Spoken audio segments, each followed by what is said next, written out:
The Bearcats quarterback battle is a unique one because of this. Our Locked On Bearcats, your daily podcast on the Cincinnati Bearcats, part of the Locked On Podcast Network, your team every day.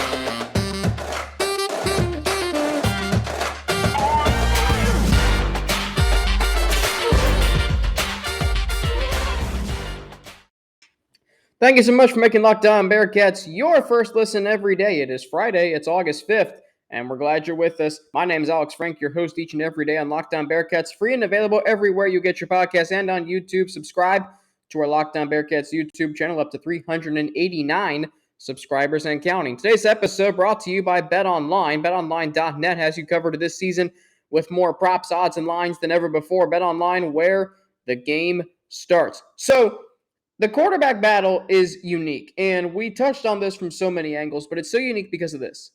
Because the guy who I think is going to win the starting job has a short leash, and that's Ben Bryant. It's unique because he's your most experienced guy, the guy who's going to start week 1 at Arkansas. I think we can conclude that that is what's going to happen. Even though you read and you hear that the quarterback battle is, as Luke Fickell says, in quote, a dead heat, end quote. That means there's really no separation. But at the end of the day, you're probably going to go with your most experienced guy, and that's fine. And yet, it feels like as soon as something goes wrong with Ben Bryant, he's done. As I said earlier this week, if it's 17-3 in the second quarter, if it's 17-3 in the second quarter early, it would not shock me if the Bearcats yanked Bryant for Evan Prater. But I think Ben Bryant is going to start. I wonder how he feels about this. How would you feel if you were in Ben Bryant's shoes? And I know I have, been touting for Evan Prater. I have been campaigning for him to be the starter. But how would you feel if you transferred back to the school that you were previously at, knowing you're competing against a popular recruit, and if you screw up, you're done? This is not to say, and by the way, if you haven't heard it yet, go listen to Luke Fickell's interview, guest appearance on Barstool Sports, pardon my take. Fantastic interview. And I'm listening to that interview earlier this week, and Luke Fickell talked about how on Friday nights, or whenever the MAC played, MACtion, the Bearcats would sit around and they would watch Ben Bryant play. So it's not like these guys don't like Ben Bryant. It's not like these guys don't want him to be the starter. I mean, Trey Tucker has come out and said he's cool with whoever starts. I mean, he likes both of them. So there's not a wrong decision that can be made here. It can go wrong eventually. But how would you feel if you were in Ben Bryant's shoes? Like, there's a lot of pressure on this guy. There's a lot of pressure on him because when he was here, fans loved him because that was when Ritter was struggling for most of the time he was here, and they were clamoring for him to start. Well, now he's expected to win the job. And he's expected to keep this offense afloat. He's expected to keep this offense at where it was last year and they can win 10 games. So what does Ben Bryant have to do to feel like he's not going to lose the job? Because to me, I wonder this. Remember the end of 2019? Ben Bryant starts against Memphis, and that was a great decision to start him because Ritter was physically unable to play that week. So Ben Bryant doesn't have a bad game at Memphis, throws for a touchdown, rushes for a touchdown, did throw 2 picks. But it's not like it was a bad game. But I wonder if he had done more. What if the Bearcats had won at Memphis? What if they would have gotten the win? And what if Ben Bryant started the next week against Memphis in the championship game? What if? It definitely would have been interesting. But did he have to, but if he had done more, would he have started the championship game that year? What does he have to do this year to feel like he's not going to lose the job? Does he have to throw for 400 yards and 4 touchdowns at Arkansas? Does he have to throw for, 5 touchdowns a game? It feels like he has to do something more than it feels like he has to do something more than what Evan Prater has to do. Because he's been here before, he's experienced, and there's pressure on him. He's been a college football starting quarterback before. It feels like Ben Bryant's a quarter away. Heck, maybe even one drive away from being in the worst spot. He could lose this starting job in practice. Like, it could happen. And that's how close this is to being Evan Prater's job. Imagine being in his shoes. I wouldn't like that. I would not feel good. I would not feel comfortable being in his shoes. I would not. So in a way, I know I've been kind of, been, again, hardcore for Evan Prater, and I've kind of just been pouring cold water on Ben Bryant. But in a way, I do feel bad for him because that is a tough position to be in. It really is. Coming up, though, why Evan Prater is the real winner in all of this. I'll explain after a word from betonline.net, the fastest and easiest way to check in on all your betting needs. Find all your favorite sports and events at the #1 online source for odds, lines, and games. Find reviews and news of every league, including Major League Baseball, NFL, NBA, NHL, combat sports, esports, heck, even golf. BetOnline continues to be the top online resource for all your sports wagering information. From live in-game betting, scores, and podcasts, they have you covered. Head to BetOnline today or use your mobile device to learn more about the action happening today. BetOnline, where the game starts. So Evan Prater is the real winner in all this because there's no pressure. You know the fans love him. He's got untapped potential. He's a Cincinnati kid. He's not expected to start, and he can take his time being great.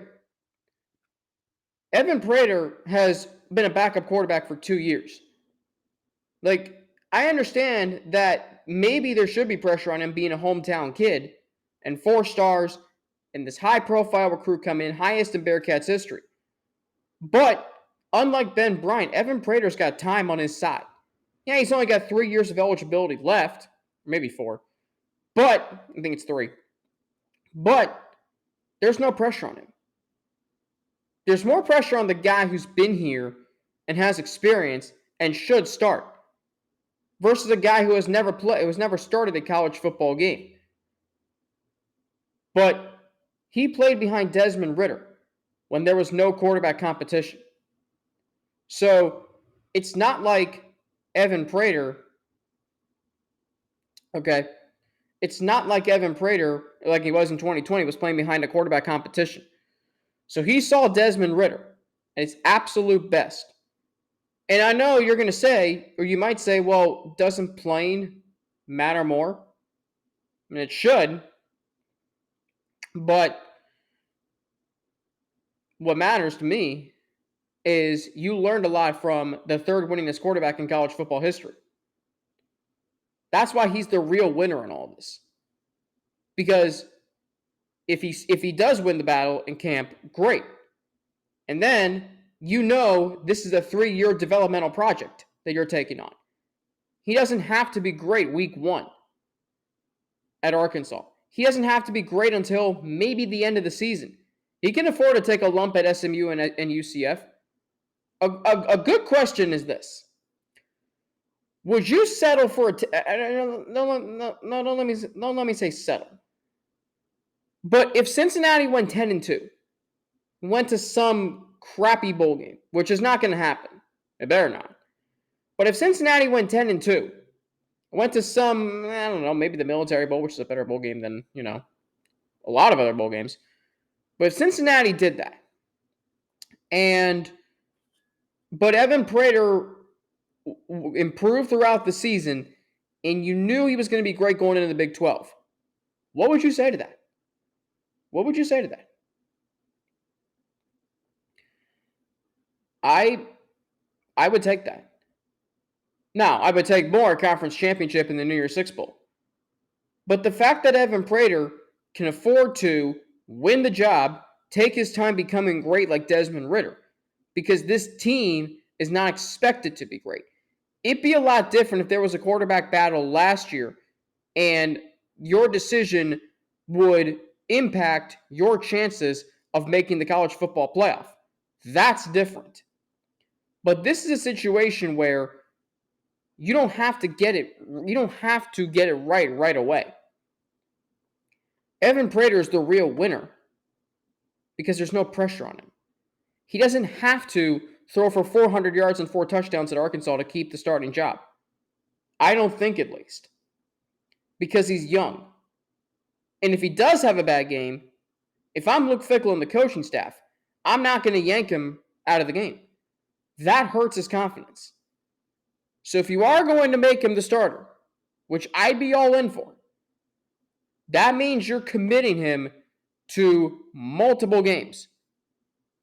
Preferably half the season at least, if not 7, or a full season, sorry.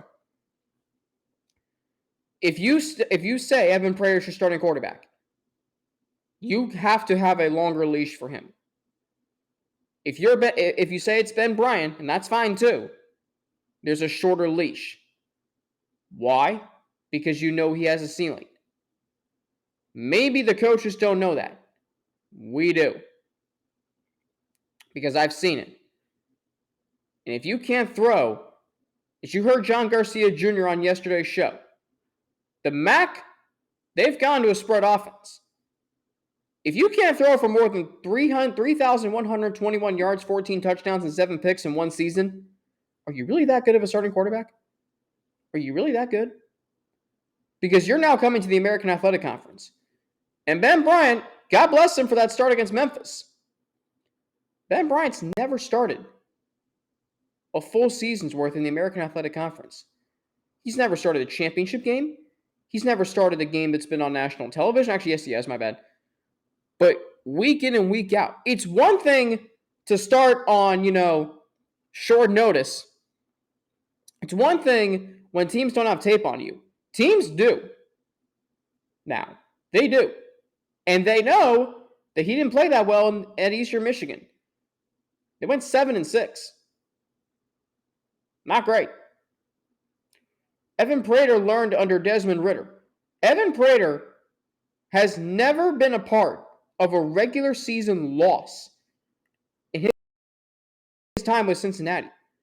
Think about that for a minute. The only 2 losses he has been a part of are the Peach Bowl and the Cotton Bowl. That is strong to say. Ben Bryant can't say that. Ben Bryant has been through some seasons where the Bearcats got blown out in several games. So there is real a feeling that Evan Prater is the true winner in all this. Why? Because I think his path will prepare him the most. Sure, you can go play for one season at Eastern Michigan and start. But if you can't put up better numbers than what Ben Bryant did, 14 touchdowns again with the spread option, the MAC is utilizing spread options. And Ben Bryant can only throw for 14 touchdowns and just over 3,000 yards in 13 games. If you want to know the average, 13 games, 13-game average, that's 240 yards per game.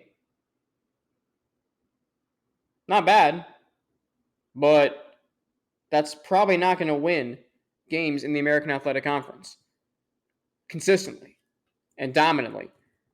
Contrast that with Desmond Ridder, who last year, no doubt his best season. I can find his college stats, which I should be able to. So Desmond Ridder in 2021, 3,334 yards passing in 14 games. It's an average of 238 well, I guess I just kind of disproved my point. All right, but take away, where's this game log? If you take away the Cotton Bowl, which he didn't throw for very many yards. Threw for 144. Had, let's see, 2 games throwing for under 200 yards. If you take away his Cotton Bowl performance, which he only threw for 144, he only threw for 140 against UCF. By the way, some of the games didn't even play the whole game. So take away his 100-yard games, and that average is probably increased. Heck, if you just take away,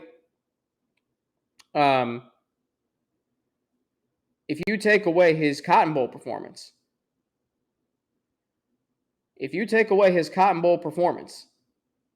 he's up to 245.4.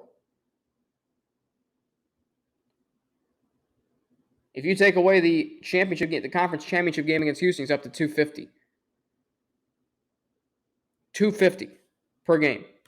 I'd much rather have that than Ben Bryant's 240. That's 10 yards. That's a first down more per game. And in this league, I'm not saying Ben Bryant's a bad quarterback. But what I am saying is, Evan Prater's the real winner in all this. Because Ben Bryant started for a season, but couldn't even take advantage of playing in a spread option. Evan Prater learned behind the third winningest quarterback in history in college football. Up next, though, there is a situation that would doom the Bearcats and the quarterback situation. I'll get into it after a word from Coldwell Banker Heritage and Prime Lending.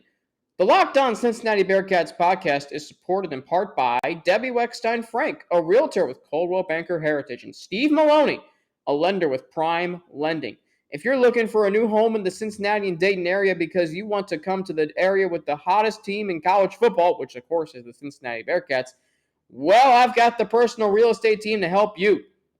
Debbie specializes in both the Dayton and Cincinnati areas and is a long-time Miami Valley resident who has helped hundreds of people all over the country find and close on their dream home. Steve, also a longtime Miami Valley resident, specializes in purchases and refinances in over 40 states. Heck, 700 WLW can't even reach that many states. Debbie and Steve are available when you need them most, even during a Bearcats game, even on evenings and weekends. Heck, even when you are making split-second decisions like Desmond Ridder in the pocket, let them help you get your offer to the top of the list. Take the guesswork out of the home buying process and hire a wide-open professional real estate team with a track record of success. Call Debbie right now at 937-672-3942. That's 937-672-3942 for more information, or visit teamweck.com. That's TEAMWECK.com. Debbie and Steve will help you close on your dream home today. Go Bearcats. So imagine, what if Evan Prater struggles? That could be in fall camp. It could be his first start. It really could be at any point. Then you've got a problem, I think. Because you know Ben Bryant has a ceiling. At least we do. Maybe the coaching staff doesn't again. But it might be a problem for this season. It might be.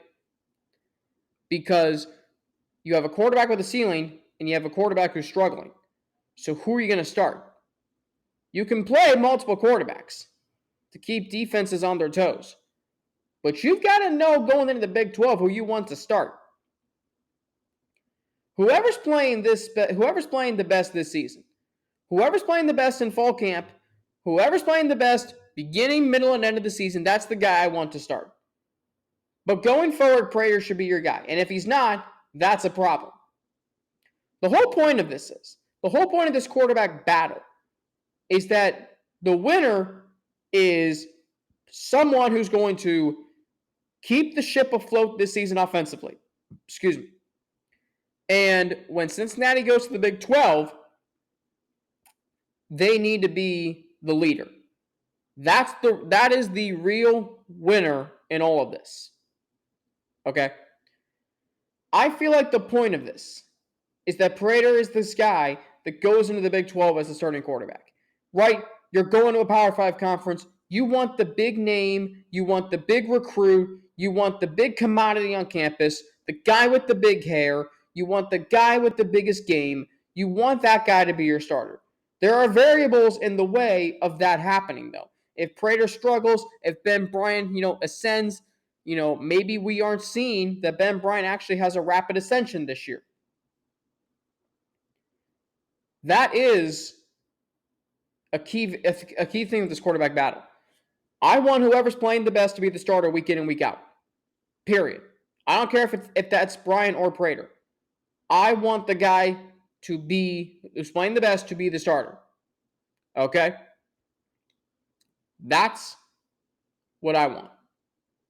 But I feel like this has the potential to be a story where Evan Prater beats out Ben Bryant in fall camp, which I think will be a much better story for this podcast, for anybody else who covers the Bearcats to write about. And when we revisit this at the end of the season, when we revisit this in the offseason and leading up to next football season in the Big 12, I want it to be, yes, Evan Prater beat out Ben Bryant, and the Bearcats were playing like a Power 5 team earlier, by 1 year, than when they were supposed to be. That's going to wrap it up for this week here on Locked On Bearcats. We're going to start things off next week with talking about the plan for Evan Prater, or at least what my plan for him is. Plus, we'll have John Garcia Jr. back on the show, Director of Football Recruiting for Sports Illustrated. We'll talk about Corey Kiner and what his role might be for this season. We'll talk about the linebackers. Can you have too much talent? Is that a bad thing? That's a good question. We'll, of course, also switch gears, talk some hardwood with Jason Jordan, Director of Basketball Recruiting for Sports Illustrated. We are 29 days away from kickoff in Fayetteville. As always, don't forget to subscribe to our Locked On Bearcats YouTube channel. Don't forget to follow us, too, to get an alert every time we drop a new episode. And don't forget to follow me on Twitter at Frankie_90 with 2 N's and an ATI. You can follow me on Instagram, AlexFrank9_, or email me at alex3frank@gmail.com. Thanks for making Locked On Bearcats your first listen every day. Now, get more on the Big 12 by making Locked On Big 12 your second listen. Everyday host Josh Neighbors and the local experts of Locked On take you across the Big 12 in 30 minutes. Locked On Big 12. Make it your second listen. That's Locked On Big 12. Have a great and safe weekend. Stay safe, stay healthy. For the Locked On Bearcats podcast, my name is Alex Frank. Have a great rest of your day.